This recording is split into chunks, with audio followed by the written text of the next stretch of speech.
Welcome back guys, narito na ang Filipino-Tagalog movie breakdown ng pelikulang Transformers Rise of the Beast. Spoiler alert sa mga hindi pa nakakapanood dahil aalamin natin ang iba't pang easter eggs, hidden details at ipapaliwanag ko na rin ang ending at credit scene.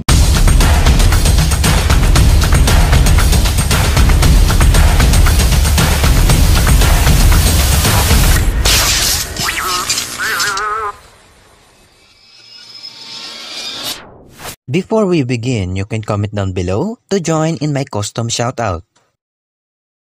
Unahin na natin ang iconic melody na mula sa original Transformers animated series, kung saan ang entrance ni Unicron dito sa pelikulang ito ay halos katulad ng nasa animated series, ganun din ang tunog na ginamit dito. May kilala natin dito si Mirage at kapangyarihan niya ang pagkakaroon ng holographic images na kamukha niya. At sa pelikulang ito, makikita rin natin ang iba pa niyang alternative modes gaya na lang ng F1 racer car, Lamborghini at isang dump truck. Mas pinalinaw dito na kaya pa palang manggaya ng mga Transformers ng hinggit pang sasakyan. Alam niyo bang ang home base na ginawa ng mga Autobots dito ay isang reference sa warehouse na makikita natin sa Transformers animated series. Pag-usapan naman natin ang mga Maximals. Alam naman natin na hindi lang sila ang mga Maximals at nagkaroon ng isang eksena dito na nagpapatunay na mayroon pang ibang Maximals na nabubuhay, kung saan tinanong ni Optimus Primal si Erasor na what about the others? Nangangahulugan na mayroon pang Maximals na nakatago sa planetang Earth pero sinagot ito ni Erasor na all gone. Nakakalungkot man isipin pero sa tingin ko ay sila na lang ang apat na natitirang Maximals at dahil namatay si Erasor, 3 na lang sila. May kilala natin dito ang dating leader ng mga Maximals na si Ape-Link, kung saan sinabi niya kay Optimus Primal na kailangan nila proteksyon na ng transfer key at itago ito kay Unicron kahit anong mangyari, na reference sa isa sa mga linya ni Optimus Prime sa animated movie.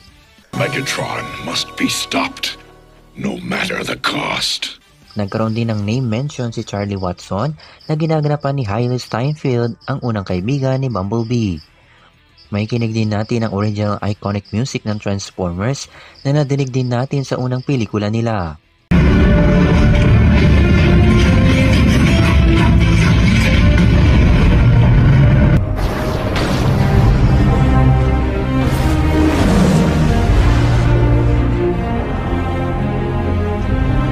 Karagdagan pa dito na matapos magkita nila Optimus Prime at Optimus Primal, nabanggit ni Optimus Primal na ang pangalan niya ay galing sa pangalan ni Optimus Prime na base sa Beast Wars. Mapapansin natin dito ang exosuit ni Noah na reference sa exosuit na suot ni Daniel at Spike mula sa Transformers movie noong 1986. Pag-usapan naman natin ang isa pang easter egg, the ending scene ng pelikulang ito, kung saan siningit ng direktor na magkakaroon ng reference or crossover ang G.I. Joe at Transformers. Medyo weird lang sa ilang fans dahil biglaan naman ang pagbibigay nila ng ganitong eksena na hindi naman dapat. So kung isa ka sa mga fan ng G.I. Joe movies, good news ito sa inyo.